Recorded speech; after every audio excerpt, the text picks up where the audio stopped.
Day 23. Jesus is present. What can I give him poor as I am?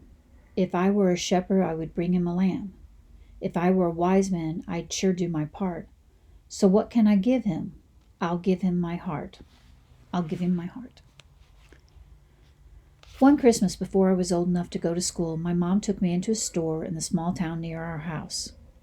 She told me to look around and find gifts to give my brothers and sisters. I wandered around the small store looking at everything. I spied so many neat things I would have liked to get for myself. At my mom's insisting, I found several things for everyone except my one sister, Doris. She was the closest of my 6 siblings to me in age, being only 5.5 years older than me. Doris and I had kind of had a rocky relationship. Instead of pronouncing her name Doris, I pronounced it as Dorse, so that it would rhyme with horse. Behind her back, I even referred to her as Dorse the horse. We'd been getting along even worse than normal, and I really didn't want to pick out a present for her. Mom insisted. Then I noticed a white baseball with red stitching on a shelf. I tried as hard as I could to convince Mom that this would be the ideal present for Doris. Mom was skeptical. "Are you sure she wants a baseball?" she asked. "Oh, yes, she really wants one," I insisted. The reality was I really wanted that baseball. I thought if I got it for her, I'd have lots of chances to play with it during the day while she was at school. She typically left the house by 7 a.m. to catch the school bus and didn't get home until 3:30 or 4 p.m. I would be home all day with Mom. I planned to sneak the baseball out and play with it until Doris got home. I thought this was a great plan. My mom saw through my scheme. "I don't think Doris wants a baseball. I think you want one. You need to buy her what she wants to get, not what you want to give," she said. I can't remember what I got Doris, but I know it wasn't a baseball. However, I learned a key lesson. When giving gifts, you need to give a person what they want to receive, not what you want to give. And going into the house, they saw the child with Mary his mother, and they fell down and worshipped him. Then opening their treasure, they offered him gifts of gold, frankincense, and myrrh. Matthew 2:11. The wise men had come a great distance from the east in search of the King of the Jews. They'd seen a sign of his birth in the form of a star. Verse 2. And this had occurred no more than 2 years before their arrival in Jerusalem. Verse 16. So they knew that they wouldn't find a king sitting on a throne with the power and authority to do something for them or give something to them. That wasn't why they'd come. They'd come to worship him, to give him the honor due him despite the fact he was still an infant. Verse 2. When they saw the child, they fell face down to the floor before him.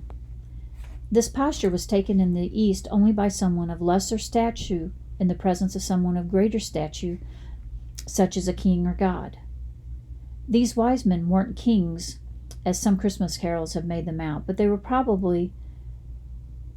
from an elite class of royal counselors and advisors that would have been highly esteemed in their own societies. Plus, the expensive gifts they prepared and presented to Jesus revealed that they were men of substance. These respected, wealthy men fell face down before a child. This was because they recognized him as more than just a future human king. The verb worshipped in the New Testament denotes exclusive worship addressed, or which should be addressed, to God. The expression offered gifts in the New Testament is employed 7 times and always is in a religious sense of offering to God. Therefore, we are to understand that the presentation of these gifts by the Magi as a religious offering. By worshiping him and offering him gifts, the wise men were recognizing Jesus as God. The gifts they presented to him were those often presented to persons of great stature. They also probably represented the best their homeland had to offer. Gold was prized for its beauty and value. Frankincense and myrrh were fragrant spices used in worship. They'd carried these precious gifts all the way from their homeland with them and protected them all the way.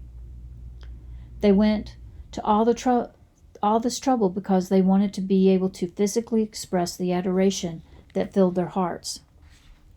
They recognized Jesus' worth and sought to give him their very best. That's the true worship God desired then and desires now. However, today we don't need to buy expensive gifts and travel hundreds of miles to seek the King. That's not what he wants from us. Romans 12:1 makes it clear how we should worship the King today.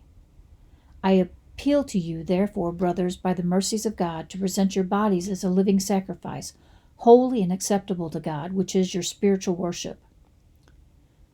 The word therefore and mercies explains the motive for all else contained in this verse. They refer to all God has done in Christ to save man from sin and death and bring him back to himself. The fact that God has reached out in love and compassion and provided us forgiveness and salvation through Christ's death and resurrection should motivate us to present ourselves as a living sacrifice to him. Sacrifices in the Old Testament were generally of two kinds: sacrifices for sin and sacrifices of gratitude and praise. The full and final sacrifice for sin was accomplished in Christ's death. Romans 5:19. Our sacrifice is one of gratitude and praise based on what he did. Bodies here stands for our whole selves, all that we are. Living highlights that this isn't a one-time act, but an ongoing activity and lifestyle. Holy underscores that our lives henceforth are separated from sin and consecrated to the Lord. Acceptable emphasizes that we must focus on pleasing him and not ourselves.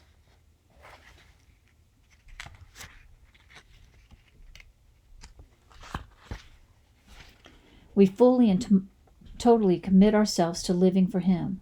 That's our spiritual, true, and proper worship.